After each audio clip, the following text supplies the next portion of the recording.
Hello friends, welcome to study guide. আশা করি তোমরা প্রত্যেকেই ভালো আছো এবং প্রত্যেকেই পরীক্ষার জন্য প্রিপারেশন নিচ্ছ। তো চলো, আজ থেকে আমরা বায়োলজির একটা সিরিজ লঞ্চ করছি একদম বিনামূল্যে, সম্পূর্ণ ফ্রিতে। তোমরা কিন্তু বায়োলজি কন্টেন্ট যেটা পাবে সেটা ফর অল কম্পিটিটিভ এক্সামস তোমাদের ক্ষেত্রে কিন্তু অনেকটাই সহযোগিতা করবে, উপকারে লাগবে। Upcoming group C D West Bengal state government যেটা নেবে, হয়তো খুব রিসেন্ট নোটিফিকেশান দেবে। তার সঙ্গে সঙ্গে আপকামিং আপার প্রাইমারি এক্সাম, এছাড়াও সেন্ট্রাল গভর্নমেন্টের যে সকল এক্সামগুলো স্টাফ সিলেকশন কমিশন থেকে শুরু করে আমাদের ওয়েস্ট বেঙ্গলের civil service exam, miscellaneous, clerkship, এই সকল এক্সামের জন্য কিন্তু এই ক্লাসগুলো তোমাদের অত্যন্ত গুরুত্বপূর্ণ। তো আমি চাইবো যারা প্রিপারেশন নিচ্ছ বিভিন্ন পরীক্ষার জন্য, তারা এই ক্লাসগুলোকে ফলো করো। আশা করি তোমাদের উপকারে লাগবে। এখান থেকে তোমরা কিন্তু একটা কনসেপ্ট তোমাদের তৈরি হবে, যেখান থেকে তোমরা কিন্তু পরবর্তীকালে প্রশ্নগুলোর উত্তর সমাধান করতে পারবে। কেমন? তো চলো, আমাদের আজকের ক্লাসে আমরা দেখবো যে বায়োলজি সেখানে কি কি চ্যাপ্টার রয়েছে বা কোন কোন চ্যাপ্টারগুলোকে আমাদেরকে ফোকাস করে এগোতে হবে, যেখান থেকে বিভিন্ন পরীক্ষাতে প্রশ্ন আসে। ওকে, তো চলো একে একে আমরা আজকে একটু সিলেবাস ডিসকাশন করব এবং খানিকটা ইন্ট্রোডাকশন পার্ট আমরা শুরু করব। তো চলো আগে আমরা দেখে নিই যে বায়োলজি এই পোর্শনটাতে কি কি পড়তে হবে আমাদের বা কি কি চ্যাপ্টার আছে। প্রত্যেকেই ক্লাস শুরুর আগে একটা কথা বলি, যত ওয়ান ডে এক্সামগুলো হয় সেখানে কিন্তু তোমরা দেখবে 9-10 সিলেবাসের উপর ভিত্তি করেই কিন্তু পরীক্ষা হয়। খানিকটা হয়তো ডেপথ নিয়ে 11-12টা থাকে। তো বেসিক্যালি 9-10 সিলেবাসে যদি কারুর মোটামুটি গ্রিপ থাকে, সে কিন্তু পরীক্ষাতে ভালো একটা জায়গা তৈরি করতে পারবে। তো চলো সেই হিসেবে আমরা 9-10 সিলেবাসকে সঙ্গে রেখে তার চ্যাপ্টারগুলোকে সুন্দরভাবে ডিসকাস করব। কেমন? তো দেখো,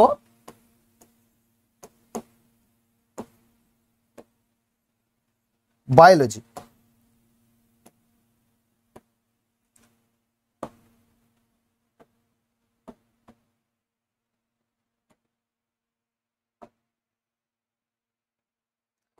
বায়োলজির যে সিলেবাসটা রয়েছে বা মূল চ্যাপ্টারগুলো তোমরা একটু দেখে নাও।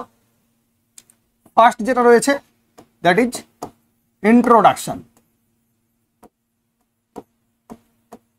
আমি যে ক্লাসগুলো তোমাদের করাবো সেখানে কিন্তু খানিকটা বাইলিঙ্গুয়াল হবে, অর্থাৎ ইংলিশ এবং বাংলা এই দুটোই কিন্তু থাকবে, যাতে বুঝতে অসুবিধা না হয়। সেক্ষেত্রে কেউ হয়তো যারা ইংলিশ মিডিয়াম থেকে পড়াশোনা করেছো তাদের ক্ষেত্রে কমপ্লিটলি বাংলায় বললে হয়তো সমস্যা হবে, আবার যারা বাংলা মিডিয়াম থেকে তাদের ক্ষেত্রে ইংলিশ বললে সমস্যা হবে। সেজন্য দুটো ল্যাঙ্গুয়েজকে আমরা পাশাপাশি রেখে কিন্তু এগোবো ক্লাসগুলো নিয়ে। কেমন? তারপরেও যদি কারো অসুবিধা হয় তোমরা কিন্তু অবশ্যই কমেন্ট করে আমাকে জানাবে। আমি কিন্তু আরও চেষ্টা করব, ইমপ্রুভ করব যে কিভাবে বললে বা কোন কোন জায়গাগুলো সমস্যা হচ্ছে সেগুলো যদি তোমরা আমাকে জানাও, আমি সেই জায়গাগুলো আরও ক্ল্যারিফিকেশন করে আরও নির্দিষ্টভাবে সুন্দর করে ইংরেজি বাংলাকে অ্যাডজাস্ট করে আমরা কিন্তু ক্লাসগুলোকে কন্টিনিউ করব। ওকে, তো ফার্স্ট চ্যাপ্টার দেখো আমাদের ইন্ট্রোডাকশন। ইন্ট্রোডাকশনে বাংলা তোমরা জানো প্রত্যেকেই, দ্যাট ইজ সূচনা। অর্থাৎ বায়োলজি কি, বায়োলজি কথাটা কোথা থেকে এসছে।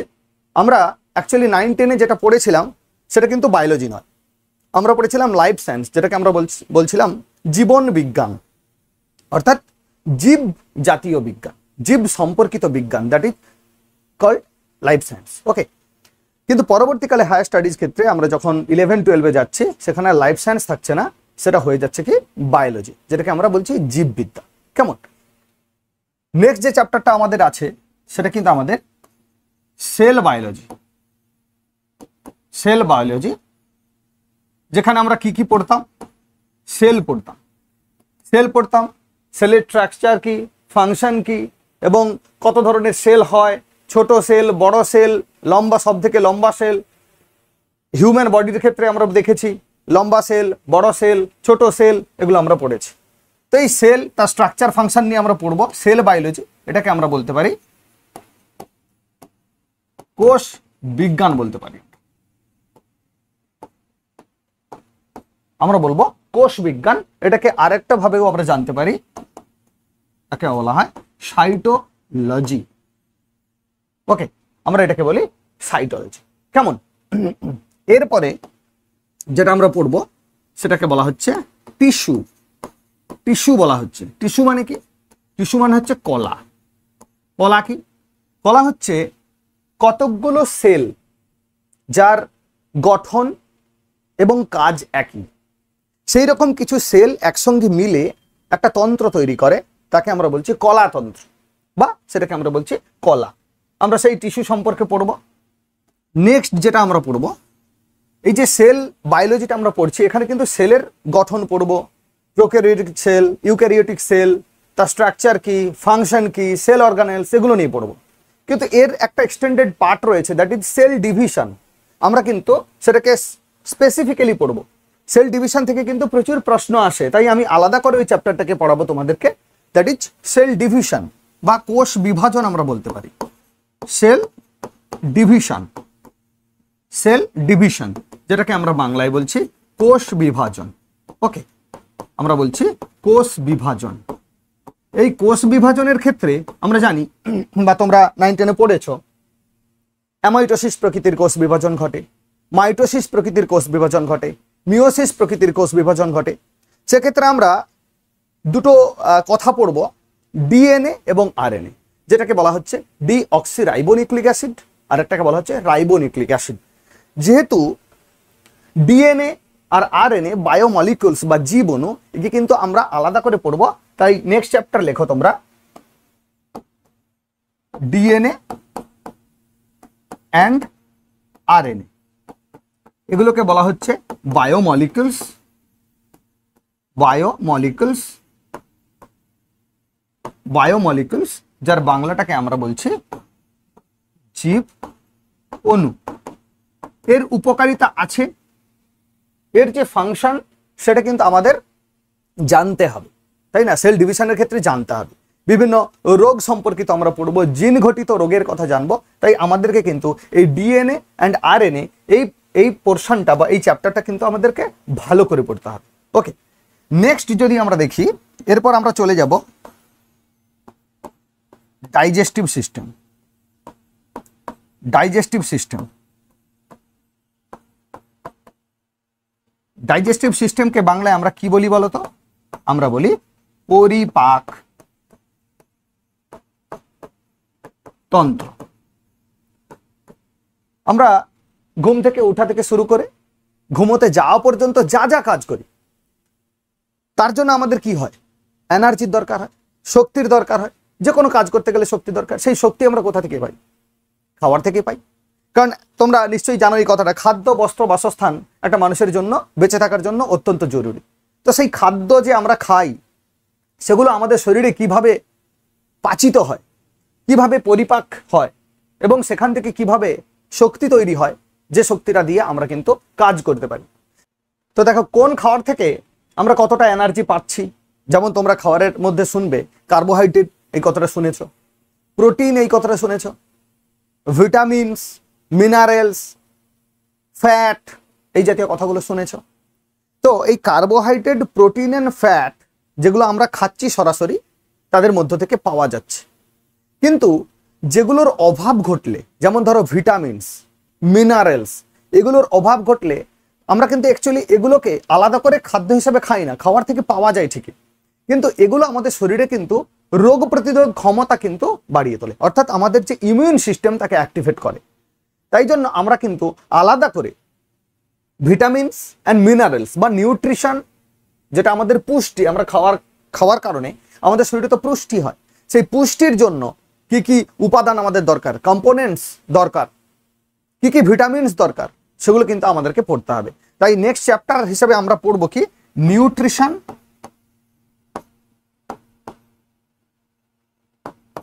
And vitamins.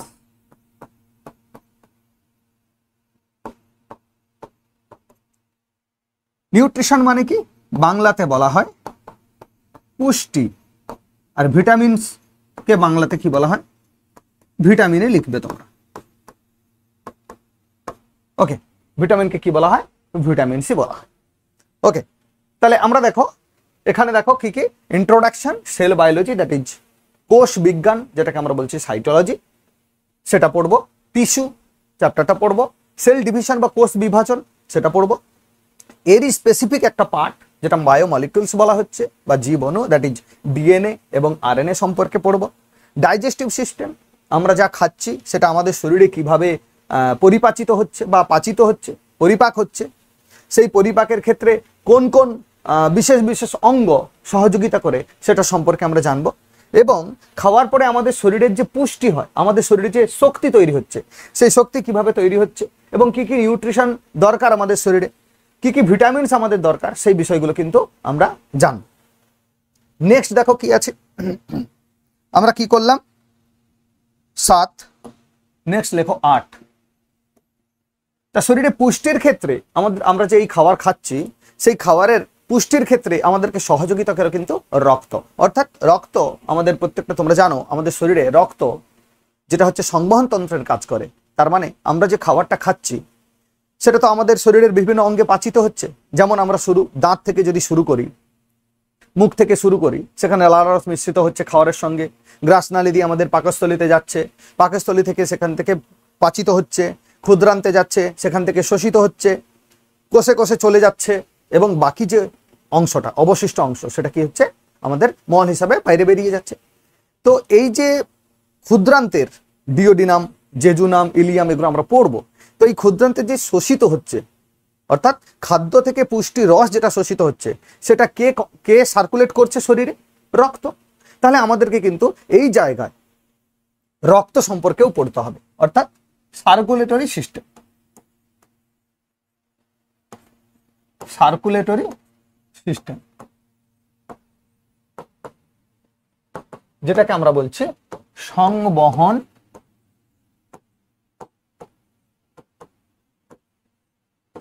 সংবহন তন্ত্র বলছি। অর্থাৎ আমাদের শরীরে যেটা ঘটছে, that is called blood circulatory system. Okay, তাহলে রক্ত কলাকোষে খাবার নিয়ে চলে গেল। ওই কলাকোষে যখন খাবার যাচ্ছে, কিভাবে পাচিত হচ্ছে, কিভাবে পরিপাক হচ্ছে? পরিপাক তো হয়ে যাচ্ছে, ক্ষুদ্রান্ত থেকে শোষণ হচ্ছে, বিপাক বলছি আমরা। কোষে কোষে যেটা সংঘটিত হচ্ছে বিপাক। সেই বিপাক ক্রিয়ার জন্য বেসিক্যালি অক্সিজেন প্রয়োজন। আমরা যে প্রশ্বাস নিচ্ছি, নিঃশ্বাস ছাড়ছি, কি হচ্ছে? প্রশ্বাসের ফলে আমরা কি অক্সিজেনটা নিচ্ছি, সেটা রক্তের মাধ্যমে আমাদের শরীরে কলাকোষে পৌঁছে যাচ্ছে। সেখানে গিয়ে এই যে পুষ্টি রসটা গিয়ে পৌঁছচ্ছে, তাকে দহনে সাহায্য করছে বা পোড়াতে সাহায্য করছে কে? অক্সিজেন। তাই অক্সিজেন কিভাবে আমাদের শরীরে ঢুকছে এবং কিভাবে সেখান থেকে আমাদের বিপাক ক্রিয়ায় অংশগ্রহণ করার পর তারপর সেখান থেকে কার্বন ডাইঅক্সাইড তৈরি হচ্ছে, সেই কার্বন ডাইঅক্সাইড কিভাবে আমাদের শরীর থেকে বাইরে বেরিয়ে যাচ্ছে, সেটাও কিন্তু আমরা জানবো। এবং সেই সিস্টেমটাকে আমরা কি বলছি? Respiratory system. আমরা কি বলবো?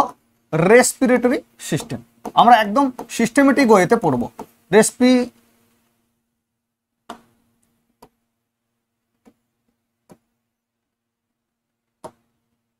রেসপিরেটরি সিস্টেম, একে বাংলায় আমরা বলছি শ্বসন তন্ত্র। শ্বসন তন্ত্র অর্থাৎ এই শ্বাস প্রশ্বাসের কাজে যুক্ত যে অর্গান সিস্টেম, তাকে আমরা বলছি রেসপিরেটরি সিস্টেম বা শ্বসন তন্ত্র, যেটা প্রশ্বাস এবং নিঃশ্বাস এটাকে সহযোগিতা করছে। বোঝা গেল? তো দেখো, আমাদের শরীরে কলাকোষে বিপাক ক্রিয়ায় উৎপন্ন কার্বন ডাইঅক্সাইডকে বাইরে বের করে আনার জন্য কিংবা বিপাক ক্রিয়ার জন্য প্রয়োজনীয় অক্সিজেনকে রক্ত কি করছে? কলাকোষে নিয়ে যাচ্ছে। বিপাক ক্রিয়া আরো বেশ কিছু পদার্থ তৈরি হয় যেগুলোকে টক্সিক, যেগুলো আমাদের শরীরের থেকে বেরিয়ে যাওয়াটা বাঞ্ছনীয় বা উচিত। তাহলে সেগুলোকে বাইরে বের করতে গেলে যে তন্ত্রটা কাজ করে, তাকে আমরা কি বলছি? Excretory system. Excretory system, excretory system, যেটাকে আমরা বলছি রেচন তন্ত্র।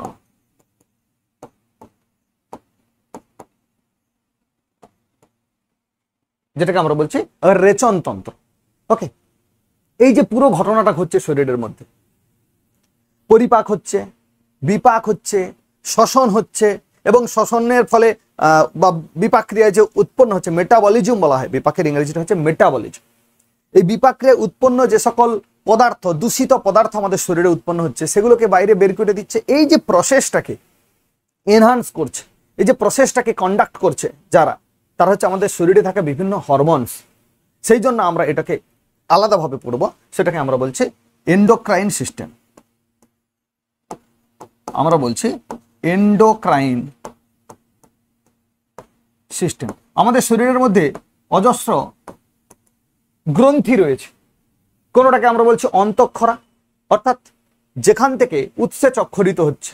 অন্তঃক্ষরা বলতে ভেতর থেকে খরিত হচ্ছে, তার কাজ ভেতরেই ঘটছে।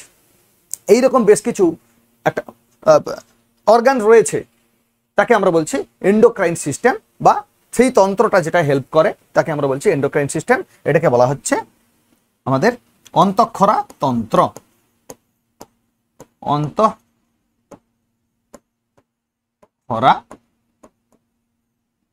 তন্ত্র, বোঝা গেল বিষয়টা?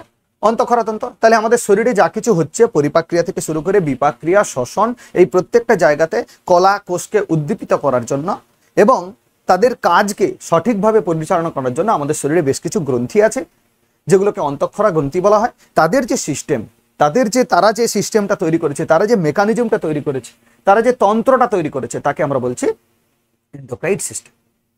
বোঝা গেল? তো এইগুলো বেসিক সিস্টেম আমাদের শরীরে যেগুলো ঘটছে সেগুলো নিয়ে আমরা জানলাম। এরপর আমরা যেটা জানবো সেটা হচ্ছে যে একটা হিউম্যান বডি থেকে আরেকটা হিউম্যান বডি কিভাবে তৈরি হচ্ছে।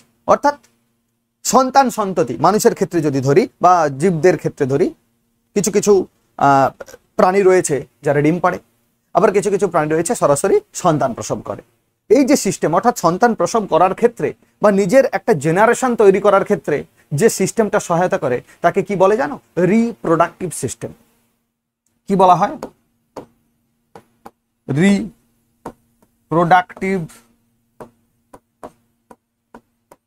রিপ্রোডাক্টিভ সিস্টেম বলছি আমরা। রিপ্রোডাক্টিভ সিস্টেম মানে জননতন্ত্র। তোমাদের মনে হতে পারে যে স্যার কথাটা রিপ্রোডাক্টিভ কেন? কারণ আমি যদি একটা হিউম্যান হই, আমার মতোই আমার সন্তান সন্ততি হবে, আমার গুণাবলী সম্পন্ন সন্তান সন্ততি হবে। যে কোনো প্রাণীর ক্ষেত্রে যদি ধরি, বাঘের বাচ্চা তো বাঘই হয়, তাই না? রিপ্রোডাকশন হচ্ছে, অর্থাৎ একটা বাঘ ছিল, তার সন্তান সন্ততি হয়ে আর একটা বাঘ তৈরি হচ্ছে, সেখান থেকে আর একটা বাঘ তৈরি হচ্ছে। নিশ্চয়ই বাঘের পেটে হাতির বাচ্চা হয় না, কি শিয়ালের বাচ্চা হয় না। তো রিপ্রোডাকশন কথার অর্থ নিজের মতো করে আরেকজনকে তৈরি করা, রিপ্রোডিউস করা। ওকে, তো সেটাকে আমরা বলছি রিপ্রোডাক্টিভ সিস্টেম, যেটাকে বাংলায় আমরা বলছি জননতন্ত্র। বোঝা গেল বিষয়টা?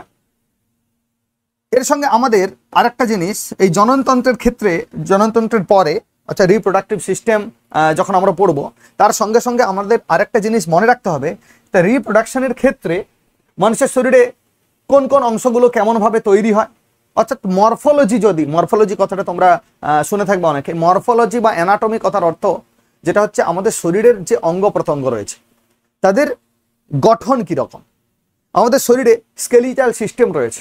স্কেলিটাল সিস্টেম মিন্স আমাদের শরীরের যে গঠন, মানে ধরো আমাদের যে হাড়, এই যে পুরো স্ট্রাকচারটা কিভাবে তৈরি হয়েছে, সেই স্ট্রাকচার সম্বন্ধে কিন্তু আমাদেরকে জানতে হবে, এবং সেটাকে আমরা বেসিক্যালি বলছি স্কেলিটাল সিস্টেম। এটা সম্বন্ধেও আমাদেরকে পড়তে হবে, স্কেলিটাল সিস্টেম। স্কেলিটাল সিস্টেম যেটাকে আমরা বলছি অন্তঃ বা কঙ্কাল তন্ত্র, আমরা বলি কঙ্কাল তন্ত্র।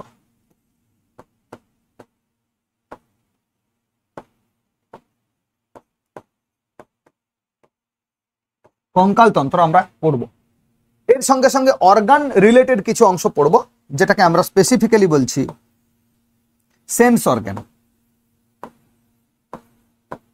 সেন্স অর্গান আমাদের জ্ঞানেন্দ্রিয়, আমরা বলছি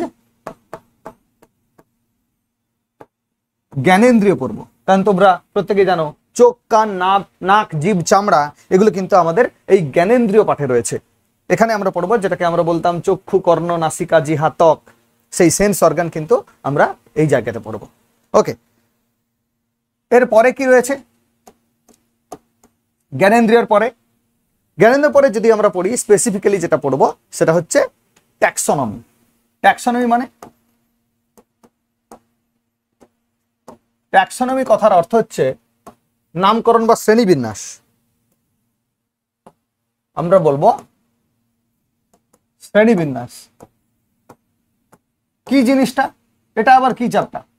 শ্রেণীবিন্যাস। এরকম তো কোনো কথা শুনিনি 9-10 সিলেবাসে।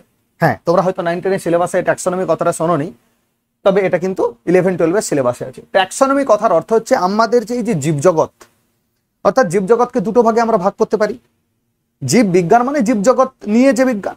তো এই জীবকে যদি আমরা দুটো ভাগে ভাগ করতে পারি, সেখানে আমরা দেখব একদিকে আছে উদ্ভিদ, একদিকে আছে প্রাণী, তাই না? তো এই উদ্ভিদ কারা, উদ্ভিদ গোষ্ঠী কারা, প্রাণী গোষ্ঠী কারা, উদ্ভিদ কত ধরনের হয়ে থাকে, কিভাবে আমরা তাদেরকে ক্লাসিফাই করব, প্রাণী কত ধরনের হতে পারে, কিভাবে তাদেরকে ক্লাসিফাই করব, গঠন অনুযায়ী, ব্যবহার অনুযায়ী আমরা যেখানে করি তাকে আমরা বলছি ট্যাক্সোনমি, যেটাকে আমরা শ্রেণীবিন্যাস বা ক্লাসিফিকেশন বলতে পারি, নোমেনক্লেচার বলতে পারি। কেমন বিজ্ঞানসম্মত নাম। তো এখানে যদি ট্যাক্সোনমি যদি উদ্ভিদের ক্ষেত্রে ধরা হয়, তখন সেখানে আমরা কি পড়ব, উদ্ভিদের ক্ষেত্রে স্পেশালি যেটা পড়ব সেটা হচ্ছে 5 কিংডম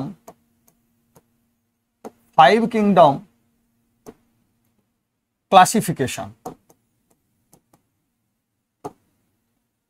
5 কিংডম ক্লাসিফিকেশন অর্থাৎ 5টা রাজ্যের শ্রেণী বিন্যাস আমরা করব, 5 কিংডম ক্লাসিফিকেশন।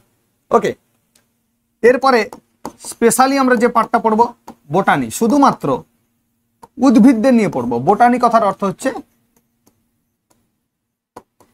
উদ্ভিদ বিদ্যা। ওকে, উদ্ভিদ। নেক্সট আমরা তাহলে প্রাণীবিদ্যা পড়বো, যেহেতু জীবজগৎকে দুটো ভাগে ভাগ করছি, উদ্ভিদ বিদ্যা, প্রাণীবিদ্যা। তাহলে আমরা সেখানে কিন্তু ভাগ করছি বোটানি, যেহেতু উদ্ভিদ বিদ্যা, তাহলে আমরা কি পড়বো, অ্যানিম্যাল কিংডম।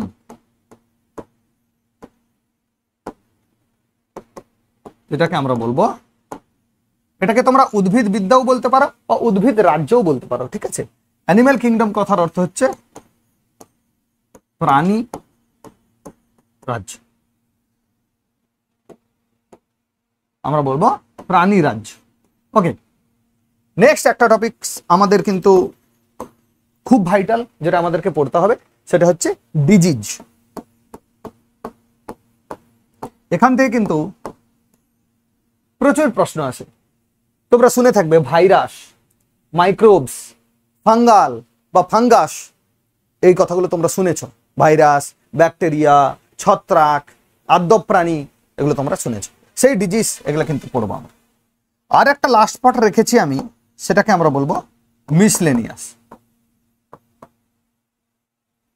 যেগুলো বাকি থাকবে, এই চ্যাপ্টারগুলোর বাইরে যেগুলো বাকি থাকবে এবং গুরুত্বপূর্ণ পরীক্ষার জন্য, সেটা কিন্তু আমরা এই মিসলেনিয়াস পার্টে কিন্তু পড়বো। বোঝা গেল বিষয়টা? তাহলে মোট চ্যাপ্টারগুলো যদি আমরা দেখি, আমরা কি দেখব? ফার্স্ট যেটা দেখেছি ইন্ট্রোডাকশন, দ্যাট ইজ সূচনা, বায়োলজি বিষয়টা কোথা থেকে এলো, কিভাবে উৎপত্তি, কি হয়েছে না হয়েছে, সেগুলো সম্পর্কে আমরা জানবো। দেন আমরা পড়বো সেল বায়োলজি। আমাদের সেলকে বলা হচ্ছে structural and functional unit of a body or organic system. Okay, তারপরে আমরা পড়বো কতকগুলো সেল মিলে একই ধরনের গঠনযুক্ত, একই ধরনের কার্য করে সেরকম কিছু সেল, তারা মিলে কি করছে, একটা কলা তৈরি করছে। সেগুলো কি জিনিস আমরা জানবো, কত ধরনের কলা পাওয়া যায়, কি ধরনের শ্রেণীবিন্যাস করা হয়েছে। তোমরা শুনেছ ভাজক কলার কথা শুনেছ, যোগ কলার কথা শুনেছ, তাই না? এরপরে যেটা সেল ডিভিশন, দ্যাট ইজ কোষ বিভাজন, আমরা পড়বো কিভাবে একটা কোষ বিভাজিত হচ্ছে। আমি এই যে রিপ্রোডাক্টিভ সিস্টেমের ক্ষেত্রেও একটা হিউম্যান বডি থেকে আরেকটা হিউম্যান বডি তৈরি হচ্ছে, একটা ছোট্ট শিশু কিভাবে আস্তে আস্তে করে বড় হচ্ছে, তাহলে সেল ডিভিশন হচ্ছে। আমাদের শরীরের মধ্যে যে কোষগুলো আছে সেগুলো কি করছে, আরো নিজেদের মতো কোষ তৈরি করছে। সেক্ষেত্রে সহযোগিতা করছে কে? ডিএনএ সহযোগিতা করছে, আরএনএ সহযোগিতা করছে, ডিএনএ রেপ্লিকেশন হচ্ছে, ডিএনএ নিজের প্রতিলিপি গঠন করছে। সেভাবে কি হচ্ছে, সেল ডিভিশন হচ্ছে। যেহেতু ডিএনএ একটা most vital part of this chapter, that is cell division, তাই আমরা তাকে আলাদা করে পড়বো ডিএনএ, আরএনএ। ওকে, বায়োমলিকুল সিস্টেম। সেখান থেকে আমরা পড়বো পরে আমাদের শরীরের যে সিস্টেমটা রয়েছে, কিভাবে আমরা আমাদের দৈনন্দিন জীবনে আমাদের শরীরে কি কি ঘটনা ঘটে তার উপর ডিপেন্ড করে আমরা বায়োলজিকে ভাগ করেছি। সেটা হচ্ছে ডাইজেস্টিভ সিস্টেম, অর্থাৎ পরিপাকতন্ত্র। দেন পরিপাকের ক্ষেত্রে আমাদের নিউট্রিশন, সেখান থেকে পুষ্টি কিভাবে হচ্ছে সেটা জানবো। ভিটামিনসকে আলাদা করে জানবো, আমাদের শরীরে ভিটামিনসের চাহিদা কিরকম কি রয়েছে, তার অভাবে কি ধরনের রোগ হয় সেটা আমরা পড়বো। দেন আমরা পড়বো সার্কুলেটরি সিস্টেম, কিভাবে খাদ্য শরীরের ভেতরে যাচ্ছে, কিভাবে সেখান থেকে সারা শরীরে পুষ্টি রস ছড়িয়ে পড়ছে। সার্কুলেটরি সিস্টেম বা সংবহন তন্ত্র বলছি আমরা। তারপরে রেসপিরেটরি সিস্টেম, শরীরে খাদ্যগুলোকে পাচিত করার জন্য, বিপাক্রিয়ায় শক্তি তৈরি করার জন্য দরকার অক্সিজেন। সেখান থেকে উপজীব্য যেটা তৈরি হচ্ছে কার্বন ডাইঅক্সাইড, তাকে বাইরে বের করে দিতে হবে, শ্বসনতন্ত্র। এক্সক্রিটরি সিস্টেম রেচনতন্ত্র। এন্ডোক্রাইন সিস্টেম অন্তঃক্ষরাতন্ত্র। ওকে, হরমোন এখানেই আমরা পড়বো অন্তঃক্ষরাতন্ত্রের ক্ষেত্রে। রিপ্রোডাক্টিভ সিস্টেম, কিভাবে জননতন্ত্র, একটা বডি থেকে আরেকটা বডি তৈরি হচ্ছে। স্কেলিটাল সিস্টেম, আমাদের শরীরের যে গঠন প্রণালী, অর্থাৎ আমাদের শরীরের যে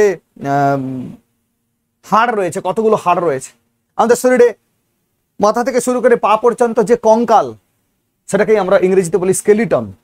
এই স্কেলিটনটাকে তার সিস্টেমে কিভাবে রয়েছে, কতগুলো হাড় রয়েছে, মাথাতে কতগুলো হাড় রয়েছে, মাথা বা গলা থেকে কোমর পর্যন্ত কতটা, কোমর থেকে পায়ের নিচ পর্যন্ত কতটা, সেগুলো আমরা জানবো কিন্তু এই স্কেলিটাল সিস্টেম বা কঙ্কাল তন্ত্র থেকে। সেন্স অর্গান, এগুলো আমাদের শরীরে খুব ভাইটাল পার্ট। যেমন ধরো চোখ না থাকলে আমরা পৃথিবী অন্ধকার, কান যদি না থাকে আমরা কোনো কিছু শুনতে পাবো না, পাশে কে বকবক করছে না করছে, ইভেন আমি যেমন ক্লাস করছি তোমরা কান না থাকলে শুনতেই পেতে না, তাই না? চোখ না থাকলে ক্লাসটা দেখতেই পেতে না। নাক, গন্ধ শুকতে পারতাম না আমরা। জিভ, যা খাচ্ছি তার কোনো স্বাদ, বালি পাথর যাই খাই না কেন কোনো অসুবিধা নেই তখন, তাই না? স্বাদ বোঝার তো কোনো ব্যাপার নেই। আর আছে চামড়া, সেই সকল যেগুলো সেন্স অর্গান, পঞ্চ ইন্দ্রিয়, যেটাকে জ্ঞানেন্দ্রিয় বলা হয়, সেটা কিন্তু আমরা এই পোর্শনে পড়বো। নেক্সট আর কি পড়বো? ট্যাক্সনমি। আমরা যে জীব, এই জীব কত ধরনের হতে পারে? বেসিক্যালি আমরা দেখি কিছু রয়েছে প্রাণী যারা এক জায়গা থেকে হেঁটে বেড়াতে পারে, আর রয়েছে কিছু উদ্ভিদ যারা এক জায়গা থেকে অন্য জায়গায় হেঁটে বেড়াতে পারে না, কিন্তু তাদেরও প্রাণ রয়েছে, তাদেরকেও জীব বলছি আমরা। তো সেই যে ক্লাসিফিকেশন, সেটাকেই আমরা বলছি ট্যাক্সনমি। ওকে, তারপরে আমরা দেখব 5টি রাজ্যে ক্লাসিফিকেশন করা হয়েছে, 5 কিংডম, 5টা সাম্রাজ্য রয়েছে বলতে পারি আমরা। দেন বোটানি, বেসিক্যালি উদ্ভিদদের ক্ষেত্রে আমরা পড়বো, এই বোটানিতে আমরা পড়বো কি? ফটোসিনথেসিস।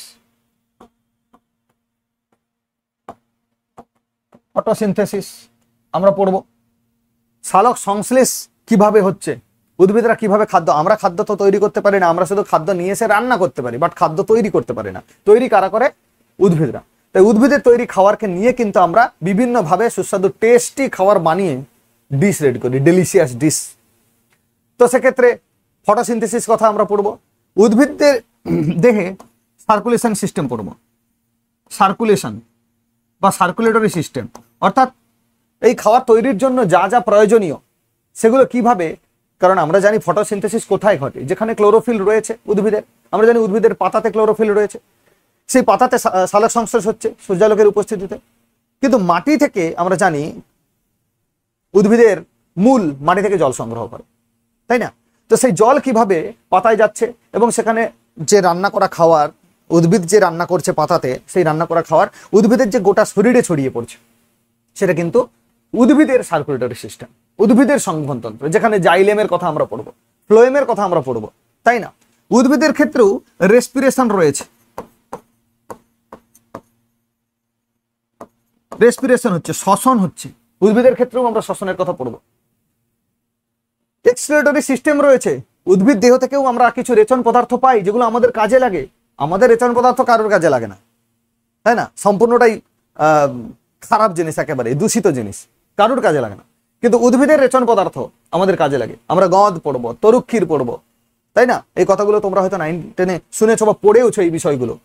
গঁদ, রজন, তরুক্ষীর, সর্পগন্ধা গাছ থেকে যেগুলো পাওয়া যায় উপক্ষার, সিঙ্কোনা গাছ থেকে উপক্ষার, তামাক গাছ থেকে উপক্ষার, সেগুলো কি?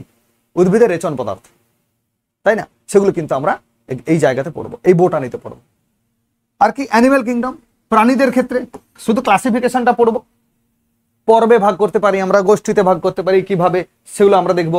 কর্ডাটা তোমরা নাম শুনেছো, পরিফেরা, নিডেরিয়া, এই সকল কথাগুলো কিন্তু আমরা এই জায়গায় জানতে পারবো। এরপরে স্পেশালি যে চ্যাপ্টারটা প্রত্যেকটা পরীক্ষার জন্য অত্যন্ত গুরুত্বপূর্ণ, ডিজিজ অর্থাৎ রোগ। কোনটা কি ঘটিত রোগ? কলেরা, তার জন্য দায়ী কে? কোভিড হয়েছিল, তার জন্য দায়ী কে? তাই না? এই কথাগুলো আমরা পড়েছি। টাইফয়েডের কথা পড়েছি, বসন্তের কথা পড়েছি, সেগুলোর জন্য কারা দায়ী এবং সেগুলো কিভাবে ছড়িয়ে পড়ে। আমাদের ম্যালেরিয়া, তার বাহক কে? মশা। কিভাবে ছড়িয়ে পড়ে ম্যালেরিয়াটা আসলে কি, কিভাবে তৈরি হচ্ছে, তার প্রতিকার কি, আমরা কিন্তু এই জায়গাতে পড়ব। এছাড়াও যদি কিছু বাকি থাকে, অর্থাৎ রিলেটেড, কোশ্চেন রিলেটেড, যে প্রিভিয়াস ইয়ার কোশ্চেনকে আমরা অ্যানালিসিস করব, প্রত্যেকটা চ্যাপ্টার হবে, তারপরে কিন্তু প্রিভিয়াস ইয়ার্সের কোশ্চেন এই চ্যাপ্টার রিলেটেড বিভিন্ন পরীক্ষাতে যে এসছে, সেটা স্টেট গভর্নমেন্টের হতে পারে, সেন্ট্রাল গভর্নমেন্টের হতে পারে, আমরা কিন্তু সেই কোশ্চেনগুলোকে অ্যানালিসিস করব।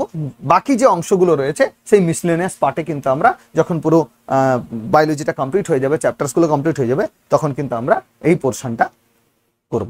ওকে, তো এই গেল আমাদের কিন্তু এক্সাক্ট সিলেবাস।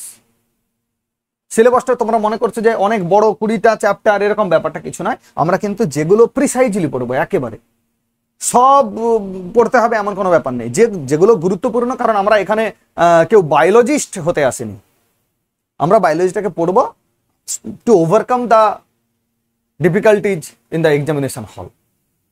বায়োলজি যেখানে রয়েছে সেই সকল জায়গাতে কিভাবে তার কোশ্চেনগুলোকে সলভ করা যায় সেইটাকে দেখেই বা সেইটাকে ফোকাস করেই কিন্তু আমরা বায়োলজি পড়ি। ওকে, তো চলো আজকে আমরা খানিকটা ইন্ট্রোডাকশন শুরু করি। যারা যারা তুলতে চাও তারা তুলে নিতে পারো। এই আমি যদিও বা এই পিডিএফগুলো টেলিগ্রামে তোমাদেরকে দিয়ে দেবো, টেলিগ্রামের লিঙ্ক তোমরা ডেসক্রিপশন বক্সে গিয়ে পেয়ে যাবে। তো তারপরেও যারা তুলতে চাও তুলে নিতে পারো, অসুবিধা কিছু নেই। তো চলো আজকে আমরা ইন্ট্রোডাকশন দিয়ে শুরু করছি।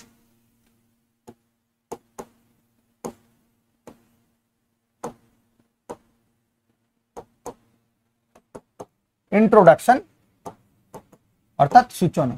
বায়োলজিটা কিভাবে তৈরি হলো, বায়োলজি কথাটা কোথা থেকে এসছে বা বায়োলজিটা কিভাবে তৈরি হয়েছে। দেখো, তোমরা যদি বায়োলজি কথাটাকে দেখো,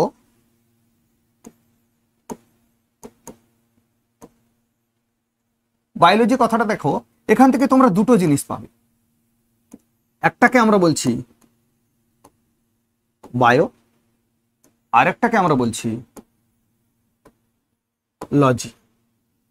দুটো টার্ম রয়েছে, একটাকে বলা হচ্ছে বায়ো, আর একটাকে বলা হচ্ছে লজি। বায়ো কথার অর্থ কি জানো?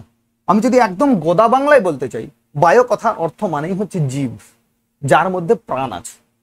কেমন বায়ো, তার সেটাকে আমরা কি বলতে পারি? জীব। কি বলবো?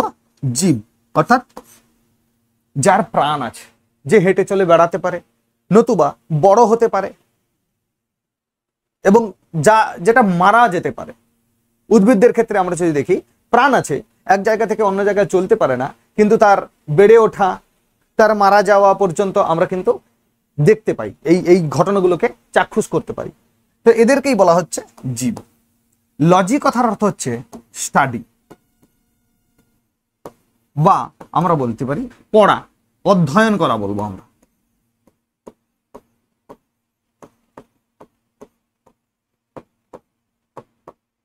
আমরা কি বলছি? অধ্যয়ন করা। অর্থাৎ জীবকে যখন আমরা অধ্যয়ন করছি, জীবকে আমরা স্টাডি করছি, সেই পোর্শনটাকে বলা হচ্ছে বায়োলজি। বায়োলজি কি? একটা সাবজেক্ট, বেসিক্যালি এটা একটা সাবজেক্ট, যেই সাবজেক্টটাতে কি করা হচ্ছে? জীবদেরকে নিয়ে স্টাডি করা হচ্ছে। ওকে, জীবদেরকে নিয়ে স্টাডি করা হচ্ছে। এই যে বায়োলজি কথাটা, এই বায়োলজি কথাটা কিন্তু একটা গ্রিক শব্দ। কি শব্দ? গ্রিক। কেমন? এটা একটা গ্রিক শব্দ, যার দুটো পার্ট। সেটাকে একটাকে আমরা বলছি বায়ো, দ্যাট ইজ জীব, আর একটাকে বলছি লজি, দ্যাট ইজ অধ্যয়ন করা। জীবকে যখন আমরা অধ্যয়ন করছি তাকেই আমরা বলছি বায়োলজি। ওকে, তো দেখো কে বললো এই কথাটা? এই কথাটা কে বলেছে? এই যে বায়োলজি কথাটা কে বললো? কেউ না কেউ বলেছে, তাই না? তো সালটা ছিল 1802 সাল। তোমাদের হয়তো আসবে না, সাল পড়েও না, কিন্তু কে বলেছে সেটা কিন্তু কোশ্চেনে পড়ে। কেমন? এই যে টার্ম, এই যে বায়োলজি টার্মটা, বায়োলজি টার্ম কে দিয়েছে জানো? ল্যামার্ক। তোমরা অনেকেই হয়তো এই নামটা শুনেছ, ল্যামার্ক। তিনি কিন্তু এই বায়োলজি টার্মটা কয়েন করেছেন। ওনার সঙ্গে আরেকজন সহযোগী ছিলেন। আরেকজন সহযোগী কে ছিলেন? ট্রেভিরেনাস।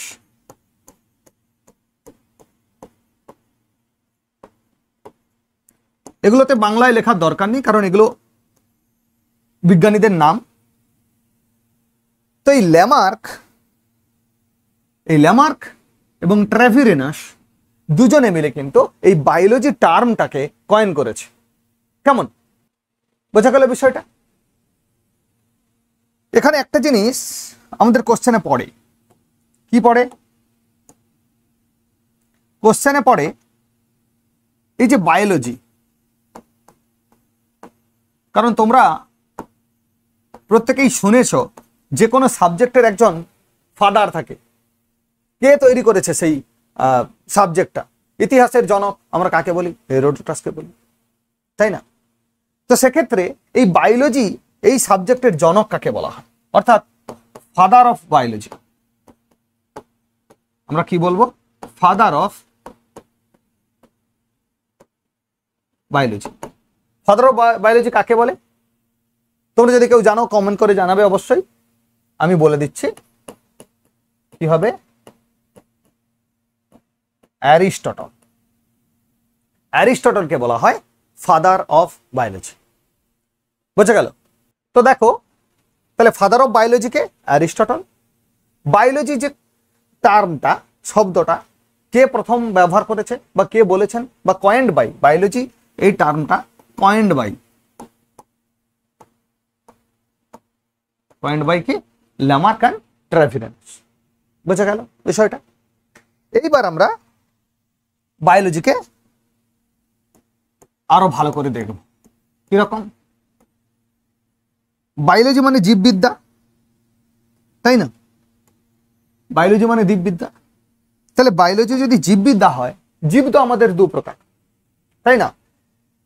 একদিকে আমরা কি বলছি? উদ্ভিদ, দ্যাট ইজ বোটানি, আর একটা হচ্ছে প্রাণীবিদ্যা, তাকে আমরা কি বলছি? জুলজি। বাংলাতে কি বলা হয়? প্রাণীবিদ্যা। বাংলাতে বলা হয় প্রাণীবিদ্যা, জুলজি। আর বোটানি, এটাকে কি বলা হয়? উদ্ভিদবিদ্যা।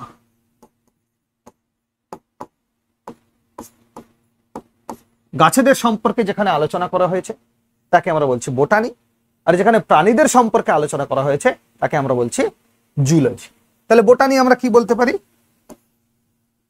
Study of plant. ওকে, ঠিক সেরকম জুলজি আমরা কি বলতে পারি? Study of animal. অর্থাৎ প্রাণীদের নিয়ে আলোচনা, তাকে বলা হচ্ছে জুলজি। ওকে, তো এবার দেখো আমরা বায়োলজির জনকের কথা জেনেছি। কাকে বলা হচ্ছে? অ্যারিস্টটলকে বলা হচ্ছে। এখন বায়োলজি দুটো পার্টে ভাগ হয়ে গেছে, একটাকে বলা হচ্ছে বোটানি আর একটাকে বলা হচ্ছে জুলজি, তাই না? বোটানি মানে আমরা জানলাম স্টাডি অফ প্ল্যান্ট, আর জুলজি কথার অর্থ স্টাডি অফ অ্যানিমাল। তাহলে এদের ক্ষেত্রেও কেউ না কেউ জনক আছে। তাহলে যদি বোটানির কথা ধরি আমরা, বোটানির জনক হচ্ছে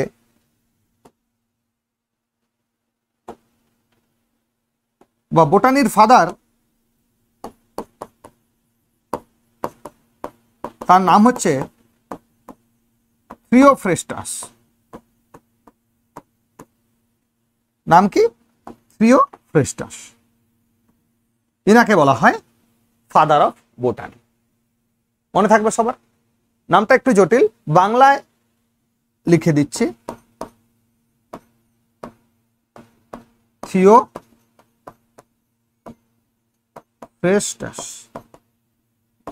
থিওফ্রেস্টাস। ঠিক একইভাবে তাহলে জুলজিরও ফাদার রয়েছে। জুলজির ফাদার কাকে বলা হচ্ছে? অ্যারিস্টটলকেই বলা হচ্ছে জুলজির ফাদার। জুলজির ফাদার বলা হচ্ছে অ্যারিস্টটল। ওকে, তো দেখো এই যে থিওফ্রেস্টাস, ইনি বোটানির উপরে একটা বই লিখেছিল। সেটা বইটার নাম হচ্ছে, পরীক্ষায় এসেছে, বইটার নাম হচ্ছে হিস্টোরিয়া প্ল্যান্টেনাম। হিস্টোরিয়া প্ল্যান্টেনাম। আর অ্যারিস্টটল যে বইটা লিখেছিলেন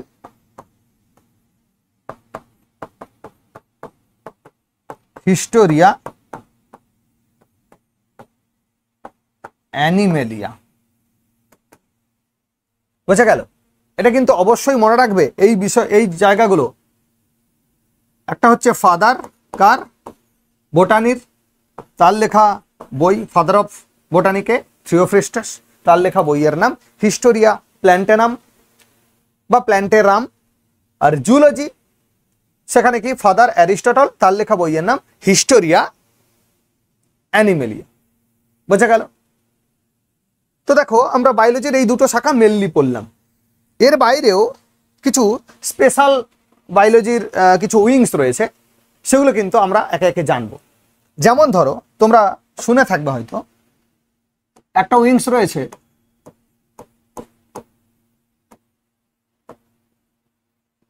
মরফোলজি। এই কথাটা তোমরা পড়ে থাকবে হয়তো, মরফোলজি। মরফোলজি কথার অর্থ কি? সরি,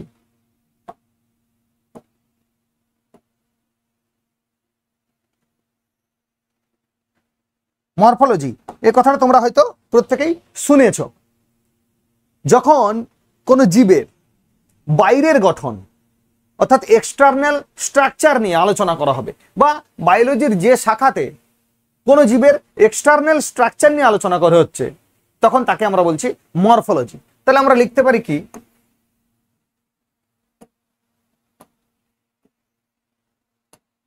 আমরা লিখতে পারি study of external structure. Study of external structure, কোনো জীবদেহের যে গঠন অর্থাৎ বহির গঠন সম্পর্কে যখন আমরা আলোচনা করছি বা বিজ্ঞানের যে শাখায় আলোচনা করছি, তাকে বলা হচ্ছে মরফোলজি। বোঝা গেল বিষয়টা? এরপরে আমরা তাহলে বাইরের গঠন নিয়ে আলোচনা যখন করছি, আমাদেরকে তাহলে ভেতরের গঠন নিয়ে আলোচনা করতে হবে। ভেতরের গঠন নিয়ে যখন আমরা আলোচনা করছি, তাকে বলা হচ্ছে অ্যানাটমি, অর্থাৎ কাটাছেঁড়া করা হচ্ছে ভেতরে। ভেতরে যখন কাটাছেঁড়া করা হচ্ছে, তখন তাকে আমরা বলছি অ্যানাটমি। কি বলা হচ্ছে? অ্যানাটমি। বোঝা গেল? অ্যানাটমি মানে কি? কোন জীবের ভেতরের যে গঠন অর্থাৎ অন্তর্গঠন নিয়ে আলোচনা করা হচ্ছে। তাহলে আমরা কি লিখবো? Study of internal structure. Study of internal structure, এটা বাংলায় আমি লিখে দিচ্ছি বহির গঠন নিয়ে আলোচনা, আর এটা হচ্ছে অন্তর গঠন নিয়ে আলোচনা। ওকে, এটাকে আমরা বলছি অ্যানাটমি। বোঝা গেল? তাহলে বাইরের গঠন ভেতরের গঠন নিয়ে আলোচনা হয়ে গেল। হিউম্যান বডি বা যে কোনো বায়োসের, যে কোনো জীবের যে কার্য বা তাদের ফাংশনটা কি, সেটা নিয়ে আমাদেরকে আলোচনা করতে হবে। যদি আমরা ফাংশন নিয়ে আলোচনা করি, সেক্ষেত্রে আমরা তাকে কি বলবো? আমরা তাকে বলবো ফিজিওলজি।